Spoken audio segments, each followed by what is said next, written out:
What is up, guys? J'espère que vous allez bien, que vous êtes en pleine forme. Bienvenue sur le podcast Conversation Awesome avec Karmakin.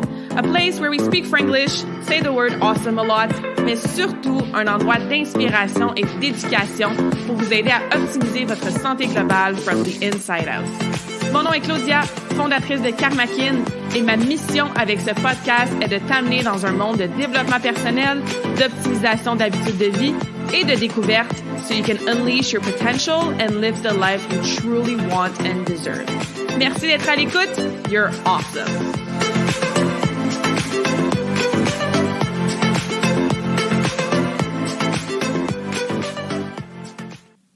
What is up, guys? J'espère que vous allez bien, que vous êtes en pleine forme. Bienvenue sur le podcast si c'est ta première fois et re-bienvenue si tu es ici à chaque semaine. Aujourd'hui, épisode super spécial. J'ai l'honneur de vous présenter notre deuxième conversation awesome pour la relève Karmakin. Si tu as manqué la première, on avait fait le spotlight sur Lina à l'épisode 33, donc je te conseille fortement d'aller écouter ça. Lina, du haut de ses 10 ans, nous avait ébloui avec sa sagesse et avec ses conseils awesome pour qu'on puisse sauver la planète. Donc bref, aujourd'hui, j'ai l'honneur de faire le spotlight sur Cassandre. Cassandre qui est une adolescente de 14 ans et qui fait partie effectivement elle aussi de la relève Karmakin. Vous allez voir, par son entrain, par sa joie de vivre, puis par sa maturité, non seulement elle nous rappelle des choses que je trouve qu'on oublie en tant qu'adulte, mais elle nous donne aussi des trucs pratico-pratiques que même moi, je coach à mes clientes. Fait que c'est comme pas mal awesome d'entendre ça de la bouche d'une ado de 14 ans. Bref, je vous en dis pas plus, je vais vous laisser apprécier notre conversation qu'on a eue.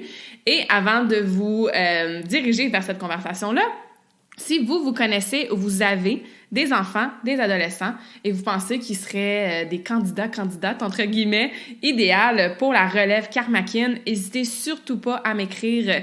Évidemment, là, en 2022, j'ai plein de beaux projets avec le podcast que je veux mettre sur pied, incluant continuer à vous présenter des petites conversations comme ça avec des enfants, des ados. Fait que bref, si tu penses à quelqu'un, que ça soit dans ta famille, tes propres enfants, si tu es enseignante, par exemple, à l'école ou dans l'équipe de sport à tes enfants ou tes ados, bien, fais-moi signe, envoie-moi un courriel, claudia@karmakin.ca. Je suis toujours à la recherche de petits humains comme ça, super inspirants. Donc, voilà, n'hésite pas à me proposer là, quelqu'un que tu connais dans ton entourage. Alors, sans plus tarder, je vous présente notre conversation awesome que j'ai eue avec Cassandre. Soyez à l'écoute, imprégnez-vous de sa belle joie de vivre, prenez des notes parce que, comme je vous ai dit, vous allez être surprise d'entendre autant de, encore une fois, de wisdom et de bons trucs qui sont ressortis de la conversation que nous avons eue. Alors, bonne écoute! Alors, bonjour Cassandre, bienvenue dans cette conversation awesome!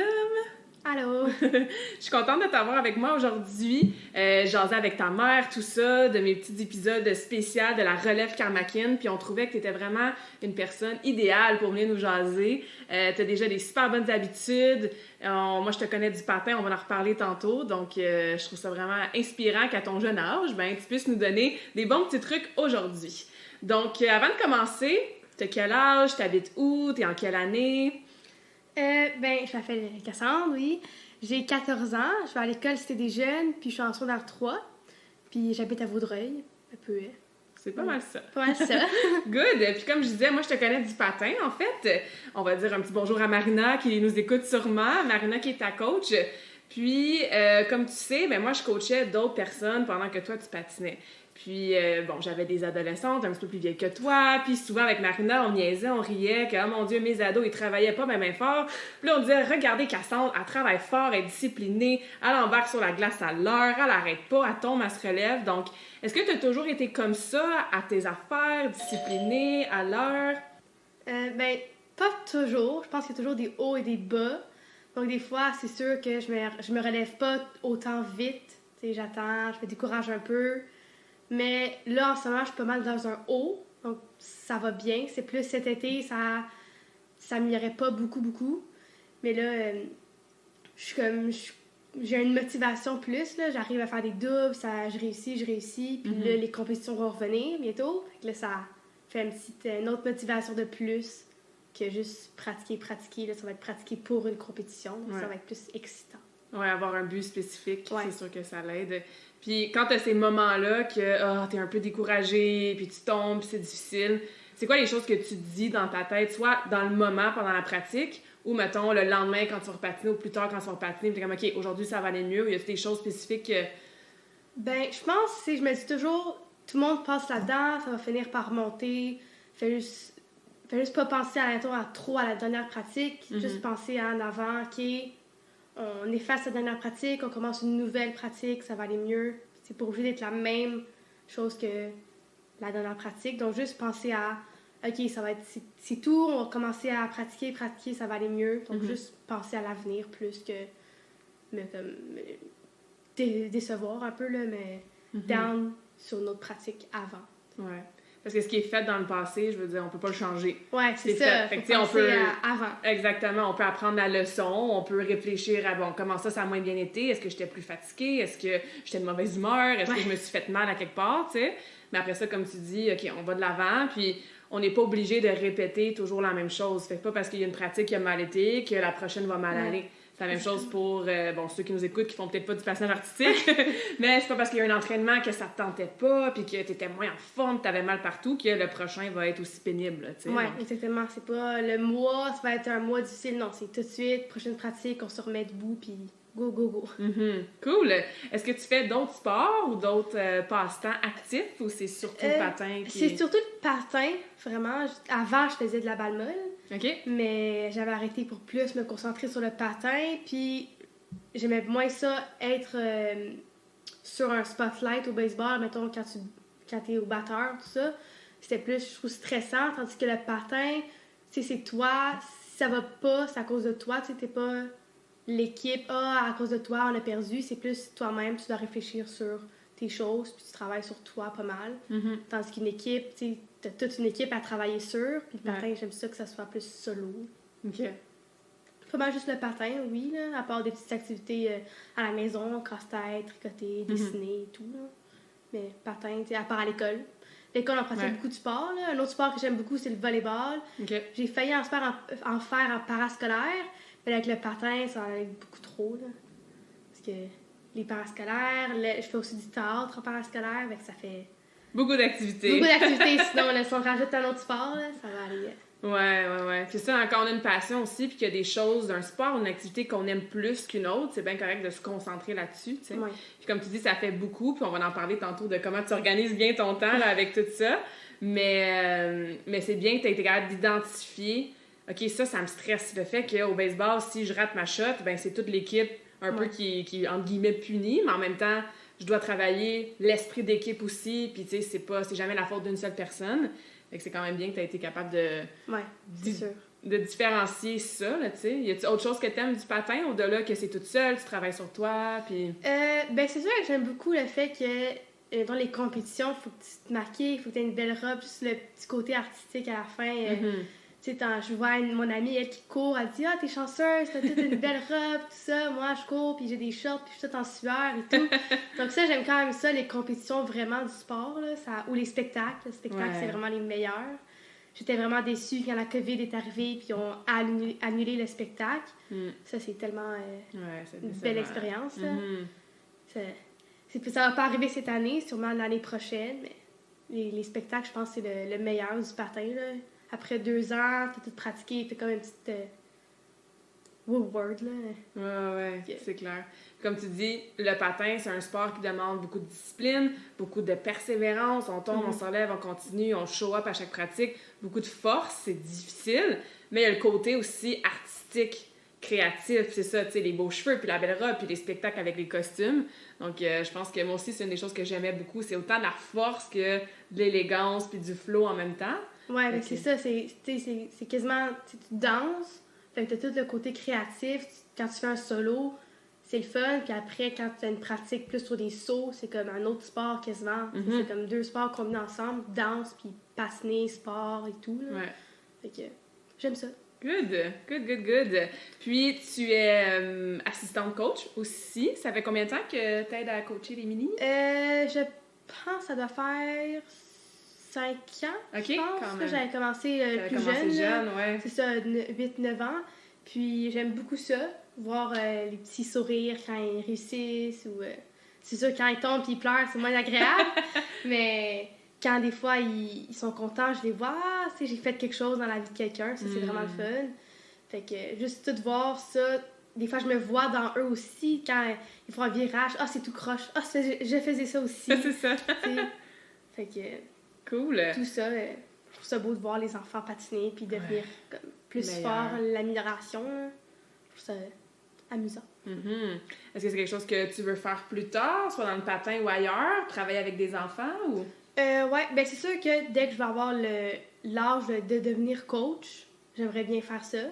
Ça va être un autre côté par rapport à peut-être enseigner comme à l'école aussi, là, devenir professeur. Mais c'est sûr que je vais devenir coach de patin, mais je vais peut-être travailler aussi à l'école comme enseignant, comme carrière professionnelle. Fait que, ouais. Y a-t-il une matière spécifique que tu vas enseigner, un primaire, secondaire, plus avancé? Je pense que moi, ça serait plutôt dans le primaire parce que je pense que j'ai plus travaillé avec les plus jeunes que les plus vieux. Je trouve que c'est comme un autre niveau, ils sont plus intelligents, ils ont plus de caractère, on peut dire aussi, là. Fait que je pense que les plus petits, c'est plus cute, on peut dire, ils travaillent, ah oui, c'est le fun, tandis que les plus vieux, c'est plus... Il y a plus d'attitude. Ouais, c'est ça, ils sont pas autant contents quand ils ont un A+ dans leur test, tandis que les plus jeunes, tu vois plus leurs émotions, puis je trouve que c'est plus agréable comme ça d'enseigner à des plus petits que des petits machos, là. Dis l'adolescente de 14 ans. Puis, fait que ça sera au primaire. Y a-tu quelque chose en particulier que t'aimes enseigner ou que t'aimerais enseigner? Est-ce que c'est plus les aider à, je sais pas, m'apprendre à lire ou tu parlais du côté créatif que t'aimes, le dessin? Mais je pense que ça serait beaucoup dans le côté créatif de mettre plusieurs projets, des systèmes en place, essayer que tout le monde soit content, tout ça.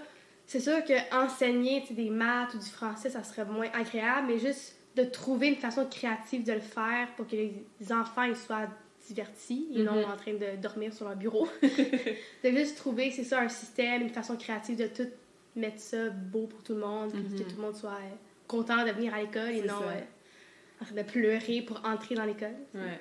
Good. C'est fait pour eux. Ouais, alors je suis pas inquiète que tu vas trouver une façon créative de les inciter, les inspirer à venir à l'école.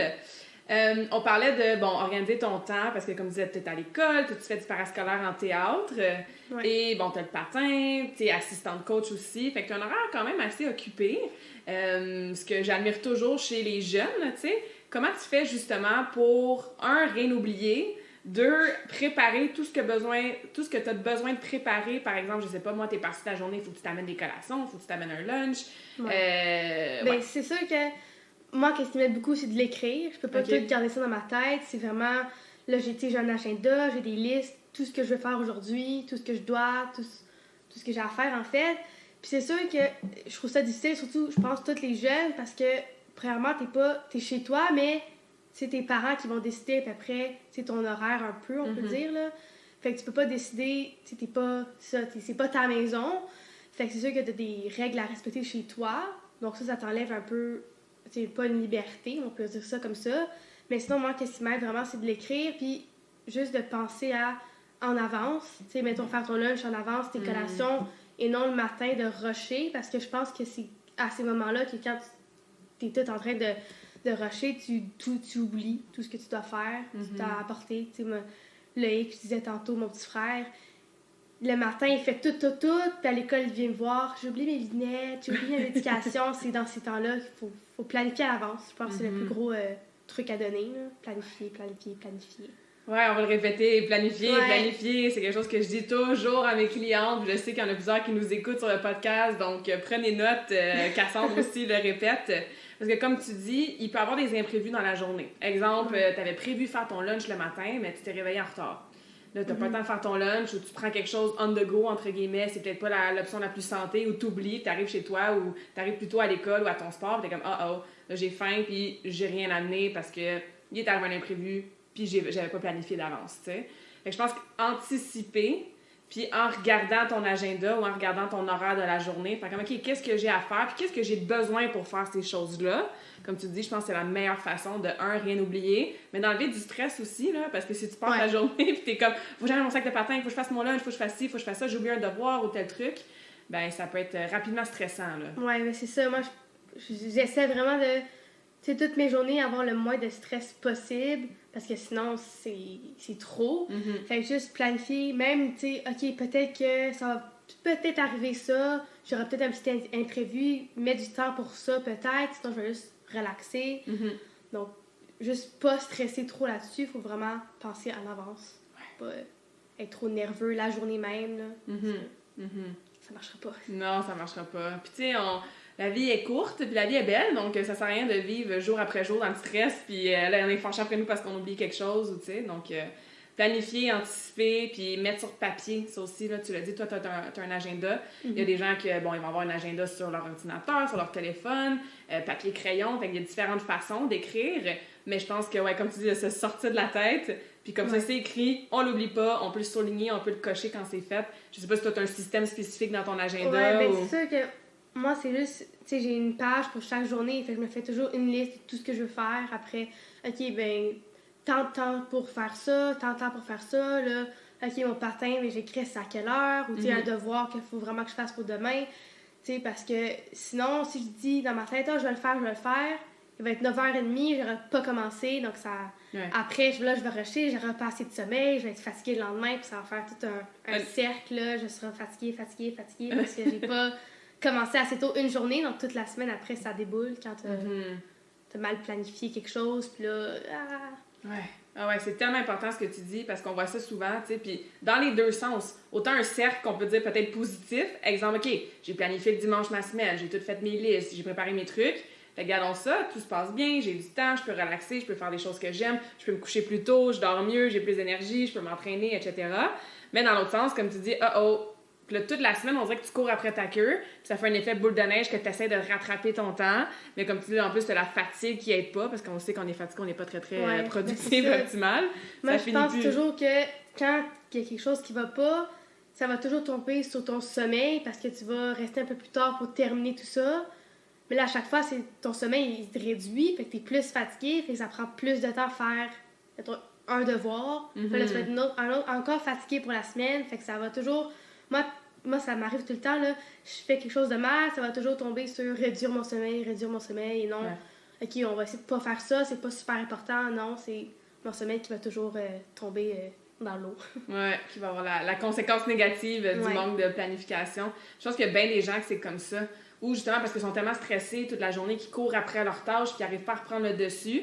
Fait qu'ils vont se coucher, peut-être à une heure raisonnable, mais ils ont tellement de choses dans tes deux oreilles. Le petit hamster, il court, puis ah oui, c'est vrai, j'ai oublié ça. Ah oui, c'est vrai, il faut que je fasse ça. Fait que non seulement ton sommeil, ben, il manque de temps, mais il manque aussi de qualité, tu sais, parce que tu dors pas profondément. Là. Ben, c'est ça. Même si tu t'endors à 8 heures, mais après, t'es pas satisfait de ta journée, tu vas pas faire, OK, c'est bon, j'ai une belle journée, je peux dormir. Ça va juste être, qu'est-ce que j'ai oublié? Qu'est-ce que je vais faire demain? Attends, est-ce que j'ai oublié quelque chose? Ça va pas bien aller. Ça va tout... Comme tu disais, là, ça... Affecte le sommeil, Ben, c'est ça, il faut que tu sois satisfaite. Tu te dis, OK, j'ai tout bien planifié, je peux bien dormir sur mes deux oreilles. Good! Puis, est-ce que tu as une petite routine matinale? Y a-t-il des choses que tu aimes faire le matin, justement? Comme là, tu as dit, OK, en fin de journée, j'aime ça me dire, tout est fait, je suis satisfaite de ma journée. Est-ce que le matin, quand tu te réveilles, tu te dis une petite phrase, une intention? Y a-t-il quelque chose que tu fais pour justement que tu aies une belle journée qui est plus calme? Ou... Ben, moi, je me dis toujours que ça va être une belle journée. Donc, à chaque matin, je dis ça va être une belle journée parce que sinon, si je me réveille, je suis pas contente. Toute la journée, je serai pas contente parce que le matin, je me suis pas réveillée de bonne humeur. Ouais. Donc, il faut que je sois de bonne humeur le matin. Puis sinon, moi, j'ai toujours la même routine le matin, tu sais. Puis je regarde toujours ma liste que j'ai faite la veille de tout ce que je vais faire le matin. Comme ça, le soir, j'ai pas besoin de retenir. Je fais juste me lever le matin, je la regarde sur ma liste. Tandis que si tu l'as pas écrit, tu vas essayer de penser de t'en souvenir pendant la nuit. Ouais. Finalement, tu vas te réveiller le matin, tu vas pas penser à ça. Fait que vraiment, je me lève, bonne journée, je regarde ma liste, puis après, je commence la liste. Wow! J'aime ça. Parce qu'effectivement, je pense que, tu sais, d'être de bonne humeur à tous les jours, je pense que ça peut être une décision. Puis c'est sûr que dans la journée, il peut arriver des choses qui nous mettent de mauvaise humeur, ou tu sais, comme tu dis, des fois, tu as une mauvaise pratique sur la glace, tu tombes, tu es un peu plus découragé, ou peut-être qu'il y a une chicane à l'école, ou que tu as une note un petit peu moins bonne que tu pensais. Fait que c'est sûr que dans la journée, il va se passer des choses qui vont sûrement affecter notre humeur. Mais le matin, il se passe rien, là, t'es dans ton lit, fait que tu peux décider, faire comme, hey, moi je dis toujours, today's gonna be an awesome day. C'est mon premier mantra, j'ouvre les yeux, today's gonna be an awesome day. Fait que je prends la décision qu'aujourd'hui, ça va être une journée awesome. Fait que même si dans la journée, j'ai des défis ou quelque chose qui se passe, ben au moins, j'ai commencé ma journée puis j'ai décidé que ça allait être une journée awesome. C'est ça. Moi aussi, j'ai un petit cadre dans ma chambre qui c'est écrit tu te couches-toi avec satisfaction puis tu te lèves avec motivation. Puis moi, je trouve que c'est tellement une belle phrase. C'est tellement la réalité. Il faut que tu te lèves, faut que tu aies une motivation, faut que tu te couches puis faut que tu te couches avec un bien. Là. Satisfait de ce que tu as accompli dans ta journée. C'est ça. Et non, j'ai rien fait. Puis le matin, je vais rien faire. Puis là, tu te couches, j'ai rien fait. Puis là, c'est juste... Ouais, un autre cercle un peu vicieux. Puis après ça, tu te sens mal, puis tu te sens coupable d'avoir rien fait. Puis là, la liste de tâches que tu avais écrite dans ton agenda, elle se double. Puis là, tu es encore plus stressé. Puis bref, je pense qu'on a déjà vécu ça. C'est pour ça que maintenant, on a des bons trucs pour planifier, anticiper, partir le matin avec une belle intention, faire nos listes. C'est vraiment, vraiment des bons trucs. Tu parlais de borner tes collations, tes lunchs, tout ça. Je sais que tu manges quand même très bien. Tu as des bonnes collations équilibrées. Pourquoi c'est important pour toi de planifier ta bouffe d'avance puis d'avoir assez de collations, bien manger? Ben moi, j'essaie de planifier ça la veille parce que, au début de la semaine, pour pas que je me lève le matin, il n'y ait rien dans le frigidaire, puis là, je sois obligée de manger juste une pomme ou quelque chose comme ça. Fait que, j'essaie toujours de me garder, il faut que j'ai un légume, il faut que j'ai un bon lunch, il faut que j'ai tout. Il faut que j'ai un peu de fromage, tout. Que ça soit un beau lunch et que j'ai pas faim toute la journée. Parce que moi, quand j'ai faim, ça me met de mauvaise humeur. Moi aussi! J'ai faim. Puis là, j'ai goût de manger. Puis après, si j'ai pas planifié, je vais juste manger des chips, des bonbons, des choses qui sont pas super bons. Fait que juste de savoir que je me suis coupé des légumes la veille. Puis pendant la journée, je vais avoir des légumes et non juste prendre des biscuits. Ouais. Juste planifier de te faire un lunch santé et non... des biscuits. Ouais. Non, c'est clair. Comme tu l'as dit encore, planifier d'avance. Puis, est-ce que t'aides ta mère avec, mettons, choisir l'épicerie, qu'est-ce qu'elle va acheter? T'as-tu des petites demandes spéciales souvent? Parce qu'encore une fois, tu disais tantôt, les parents, ben, c'est eux qui décident votre horaire ou t'habites chez tes parents. On va parler après de tes 3 frères, là, mais vous êtes quand même une grosse famille. Est-ce qu'il y a des choses que tu sais comme, OK, moi, justement, je veux manger mes légumes, je veux manger mes fruits? Ou... Ben, c'est ça, c'est sûr. Là, nous, on aurait pas rénové, mais on a mis un tableau blanc en bas des escaliers, puis c'est sur ça qu'on met nos listes d'épicerie. Fait là, à chaque fois dans le frigidaire, on veut quelque chose, on le met là. Comme ça, les parents, ils ont pas... Ils vont à l'épicerie, puis ils ont pris une photo avant de ce que nous, on veut, de ce qu'on a besoin. Comme ça, ils peuvent... Comme ça, quand ils reviennent avec l'épicerie, on sait que demain matin, j'ai mon piment, mon concombre, ma pomme, mes petites bartendes et tout. Donc, juste de dire à mes parents de ce que je veux. C'est ça. Parce qu'après, tu vas dire « Ah, t'as pas acheté ça! » Mais je l'ai pas dit que je voulais avoir ça, donc ça fait pas savoir. Fait que à la fin, t'as juste un mauvais lunch. Si tu dis rien, si tu dis pas ce que tu veux. On dit pas que tes parents achètent juste des mauvaises choses, c'est pas ça qu'on dit, mais ça vient à communiquer ce qu'on a besoin, ce qu'on veut, puis c'est les meilleurs choix pour nous. Comme tu dis, si tu manges pas toute la journée, ben, tu vas être fatigué, puis tu seras pas de bonne humeur, puis ça va pas aider toute ta liste que tu as besoin de faire, là. Super intéressant. Donc, je vais le dire rapidement, tu as mentionné Loïc tantôt, toi, tu as 3 frères, donc vous êtes 4 enfants, tu es la seule fille, 3 frères. Ils ont quel âge, tes frères? Puis... ben, j'ai 2 frères plus vieux, il y a Félix qui a 17 ans, et ensuite Jacob qui a 16 ans, puis ça c'est les plus vieux, puis Loïc qui a 11 ans. Non, c'est faux, il a 12 ans. 12 ans.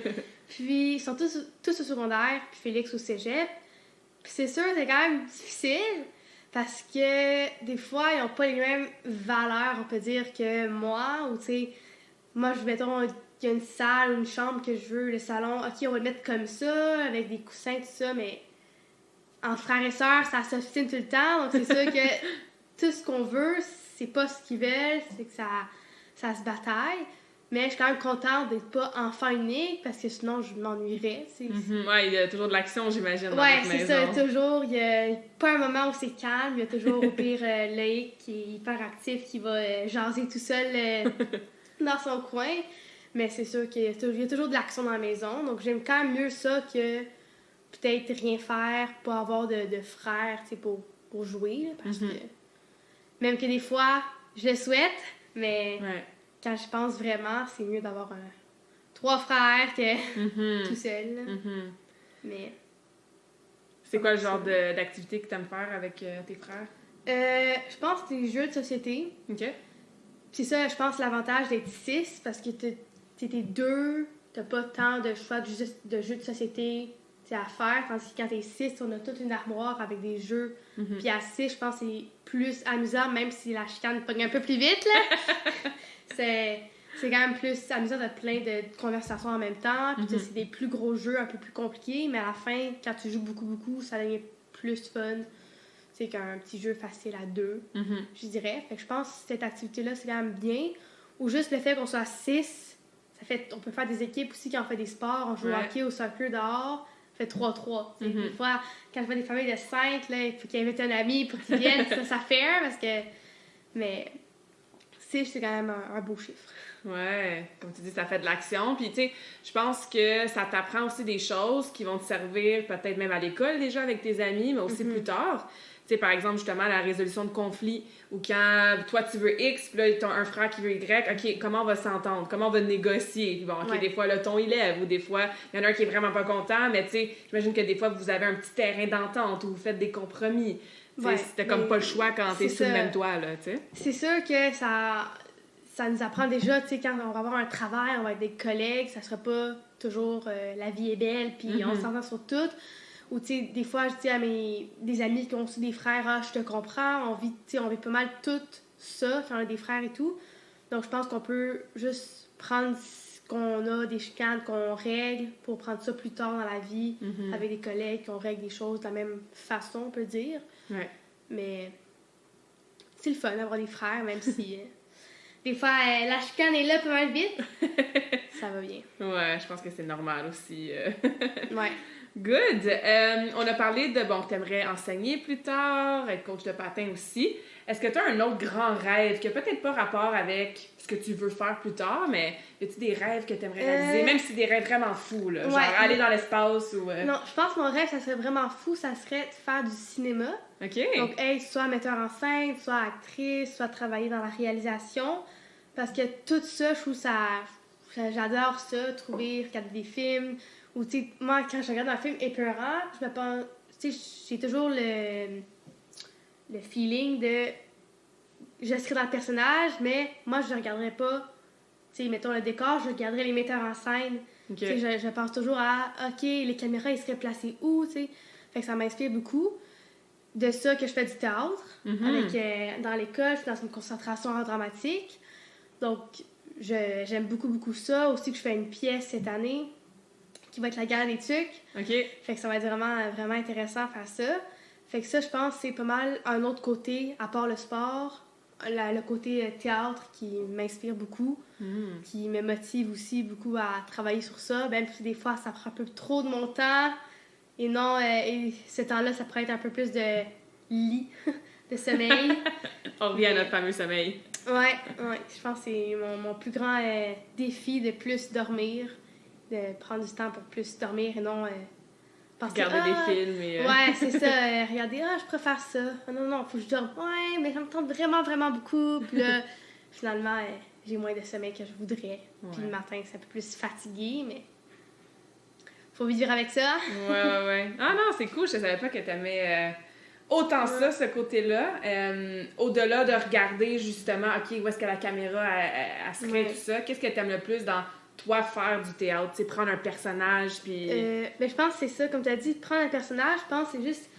C'est quasiment explorer une vie de quelqu'un d'autre, puis d'essayer le plus possible de changer carrément ta personnalité de Cassandre et prendre celle de Suzy, je sais pas. Ouais. Puis de juste faire en sorte que les gens ils apprécient que c'est une pièce de théâtre ou un film. De juste prendre, moi, je pense que c'est ça que j'aime le plus, prendre un personnage. Puis moi, en ce moment, à l'école, on est en train d'écrire une pièce. Okay. Puis ça, c'est ce que j'aime le moins, écrire.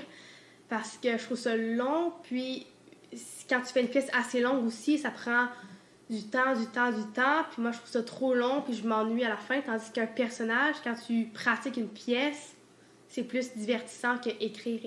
Ouais. Quand tu joues, tu es dans l'action, tu as toutes des répliques, tu as tout le mouvement. Puis écrire, c'est plus assis, c'est plus calme. Moi, j'ai besoin de bouger. Incarner vraiment le ouais, c'est ça, avoir beaucoup d'action. Tandis que c'est ça, écrire, quand je reste en place trop longtemps, ça... Je vais dans la lune ou je pense à d'autres choses, puis je fais pas mon travail à la fin. Ouais, je comprends. Moi aussi, je suis genre à plus aimer bouger que de... Ouais. Puis t'as mentionné, je trouve ça super intéressant, c'est comme t'oublies un peu la personnalité Cassandre, puis tu prends la personnalité de Suzy ou de quelqu'un d'autre, du personnage que tu dois jouer. Comment tu décrirais la personnalité Cassandre? Moi. c'est quand même difficile, mais je suis quand même. Je me dirais que je suis enjouée, organisée. J'aime bien faire rire les gens, puis j'aime bien aider. Puis, je suis quand même assez joyeuse et tout, même si j'ai des moments un peu plus down. Mais toutes mes amies disent: ah, t'es le rayon de soleil de la gang. Je suis toujours en train de bouger. Je suis toujours en train de dire: ah, ça va être fun le cours d'éduc, tu sais. Donc, je dirais ça, mais quand je joue un personnage, ça fait quand même du bien, je dirais, de laisser Cassandre de côté, puis de, tu sais, en vrai, pas penser à tout ce que j'ai besoin de faire, à tous les problèmes, à tout ce soir et tout, de juste jouer quelqu'un d'autre pendant un moment, puis après revenir à moi. Ta vie.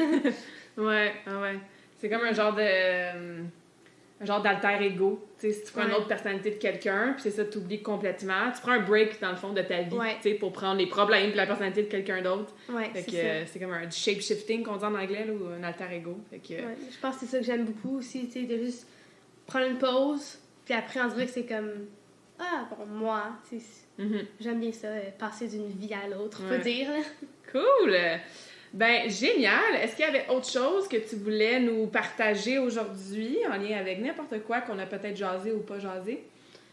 Je pense pas. Je pense qu'on a pas mal fait le tour. Ben oui, tu nous as donné des bons rappels, en tout cas, des bons conseils. Ouais. On peut s'inspirer de ton organisation, de ta planification, de ta passion aussi. Hein, quand tu parles du théâtre, du patin, ça s'entend.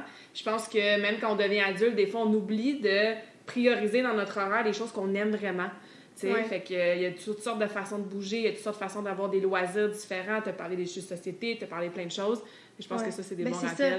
Moi, je me dis toujours, quand je vais grandir, j'aimerais pas oublier tout ce que j'aime. Fait que souvent, je dis, OK, je vais l'écrire dans un journal. Puis, tu sais, mettons, avec mes enfants, j'aimais ça, tu sais, de pas perdre le goût de faire plein de petites activités que j'aime. Et quand je vais avoir une famille, de pas juste faire le ménage et tout, faire les mêmes activités que j'aimais quand j'étais plus jeune, peut-être la donner à mes enfants et tout. Donc, juste pas perdre le goût de vivre très, très enjoué que je fais en ce moment, on peut dire, là, que je suis ça. Donc, souvent, c'est ça, j'écris « Ah, j'aimais ça, ça serait un goal que j'aimerais peut-être donner à mes enfants, puis tout. » Donc ça, j'écris aussi ça. Ce que je vais pas oublier, on peut dire, quand je vais grandir, là, parce que souvent, c'est ça, on oublie des petits trucs qu'on aimait plus vieux, là.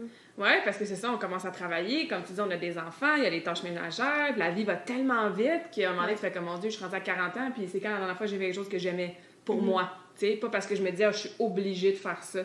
Fait que c'est bien, encore une fois, que tu anticipes ça déjà à 14 ans, quand tu vas être plus vieille, tu vas pouvoir retrouver ces journaux-là. Puis moi aussi, quand j'étais jeune, j'écrivais tout le temps dans les journaux, puis j'en ai gardé quelques-uns. Je suis comme, ah oui, c'est vrai. Tu sais, ça fait longtemps que j'aime ça, par exemple, patiner, justement, ou danser, ou mettre de la musique, puis let loose, là, tu sais. Donc, encore une fois, des bons rappels. Cool! Je pose toujours la même question à toutes mes invités, incluant mes invités de la relève Karmakin, à la fin des entrevues, ou des conversations, plutôt. Et la question, c'est, quel est ton quote ou ta citation préférée? Tu nous en donnes un que tu as un petit cadre dans ta chambre. Est-ce qu'il y a une autre phrase ou une autre citation que tu te répètes ou que tu aimes? Je sais, c'est quand même très difficile, mais je pense juste vraiment de se dire ça va être une belle journée. Je pense que c'est ma petite quote, on peut dire, là. De juste se dire ça, ou juste une autre petite phrase comme ça va bien aller. C'est quelque chose de toujours positif, rien de négatif. Une quote négative, ça sert un petit peu à rien, on peut dire. C'est ça. Fait que juste, j'en ai pas qui me vient en tête en ce moment, mais juste ça va être une belle journée, ça va bien aller. Je pense que c'est juste une phrase assez simple et qui fait beaucoup de changements si tu le dis à chaque jour. Donc, pas mal ça. Good! Fait que ça va être une belle journée. Merci pour cette belle conversation, Cassandre. C'est super apprécié. Puis on va te suivre soit à la télé ou sur la glace ou dans tous tes projets dans le futur. Donc, encore une fois, merci beaucoup pour cette conversation. Bienvenue! J'espère que cette conversation awesome t'a inspiré. Et d'ailleurs, I would love to hear back from you. Rejoins Karmakin sur les réseaux sociaux and tag me in a post pour partager ce que tu retiens de cet épisode.